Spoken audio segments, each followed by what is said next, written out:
Okay, we need to have a talk about Schedule 1's Cartel update. And I just want to preface this by saying, I've put almost 300 hours into this game. I don't hate the game for any reason. I think it's a fantastic game, but it's got some issues I want to talk about real quick. So on August 29th this year, roughly just over a week ago as of recording this, Schedule 1 put out their long-awaited Cartel update.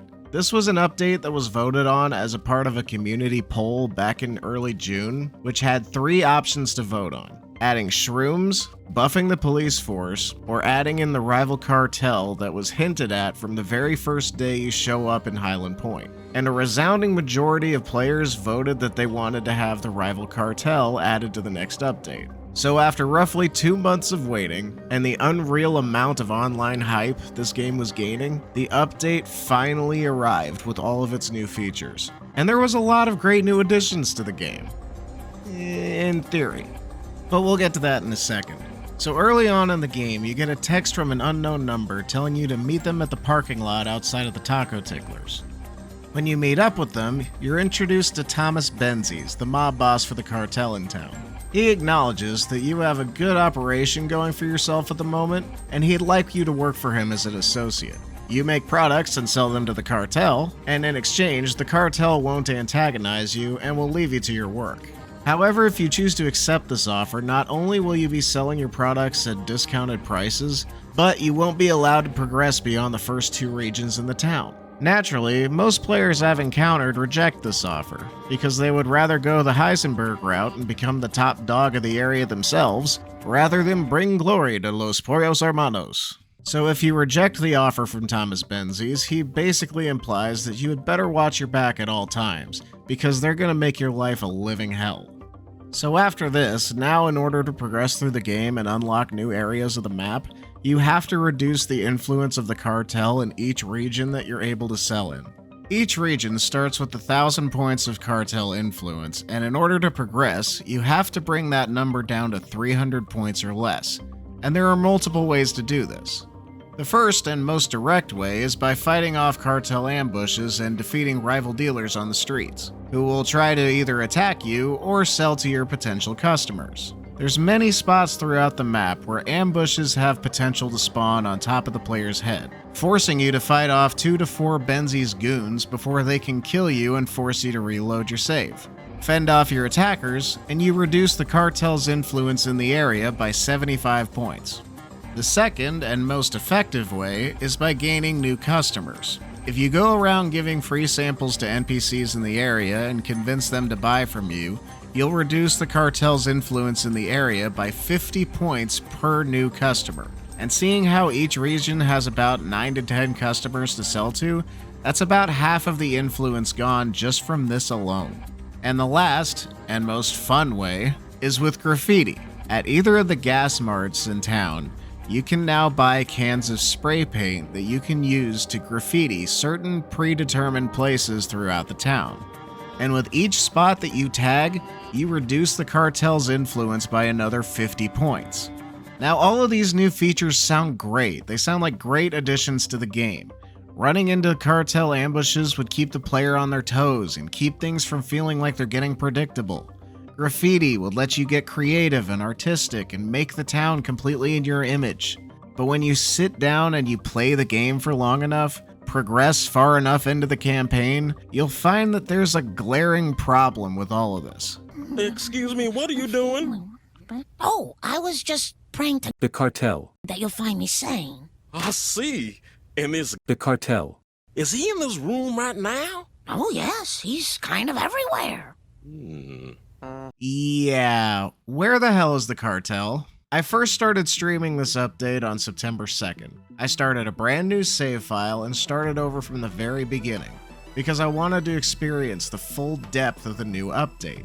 I progressed through to Westville, I talked to Thomas, I rejected his offer, and I braced myself for the wrath of the cartel to come raining down on me as I would go through my day-to-day routines. However, in the roughly 13 hours of streaming this update, I only encountered the rival cartel on 2 separate occasions. Once was organically when I was heading towards the realtor and got ambushed along the way, And once was when I was basically spawn camping one of the rival dealers at one of the locations they step outside for half a second at midnight. Only 2 times in about 13 hours of play. That's simply not enough. I managed to progress all the way through to unlocking Suburbia, which is the 5th region of the 6th in the game, with about as minimal pushback from the cartel as I could possibly get. One ambush in 13 hours is not enough to convince me that the cartel actually has any influence in this town. And aside from the addition of things like graffiti and being able to pickpocket incapacitated NPCs, you could practically make the argument that the game really hasn't changed at all. There's virtually nothing stopping me from taking over the entire town. Where's the adversarial force? Where's the challenge? Where is the cartel in the Cartel update?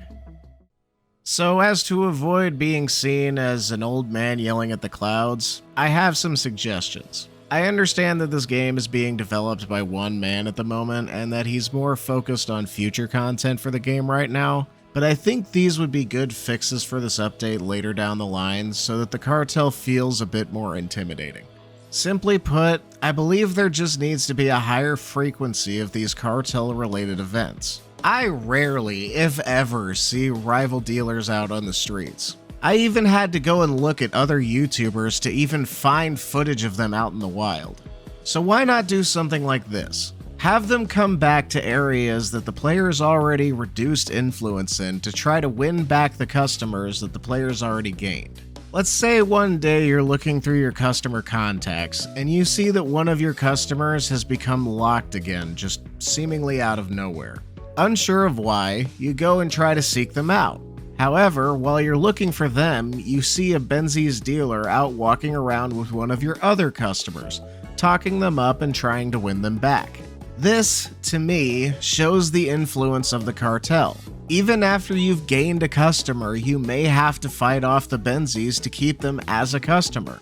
Chasing the cartel out of the region becomes a bit of a tougher task, and you would have to go be on the lookout for rival dealers more often. Another idea is simply making ambushes occur more frequently. I like a good challenge. And one of my favorite parts about this game that I think flies a bit under the radar is the combat system.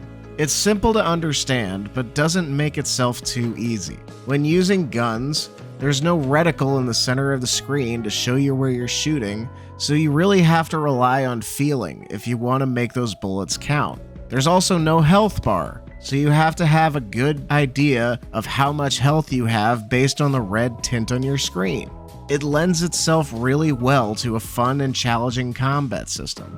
But unfortunately, aside from executing the 2 cops at the front of the taco ticklers every night, there's not many opportunities to actually engage in combat throughout the game. The cartel ambushes were supposed to be a way to fix this. But, like fighting the cops, they seem to have just faded into the background once the player gains enough experience to be able to avoid them. If there is supposedly cartel influence in a given area, I want to feel like there's a looming threat that I have to plan and prepare for at all times. I want to be kept on my toes. When I'm exploring around the barn, or making a run to the RV, or running a payment for a dead drop to one of my suppliers, I want to feel like I have to be careful and watch my back, otherwise I'll get jumped and have to start the day over again. If the cartel has such strong influence over the entire town, I should not be able to run around operating as if they're not even there. And I know that there are some players out there that obviously didn't vote for this update. It should have been the Shrooms update, I hear you cry. And that's valid. I even have a few of my own stream chatters that have told me that they didn't want a combat-related update to the game for reasons of accessibility, and I think that's fair. So as a compromise for this, I have a suggestion. What about adding a toggleable slider to the gameplay settings that says Cartel Event Frequency?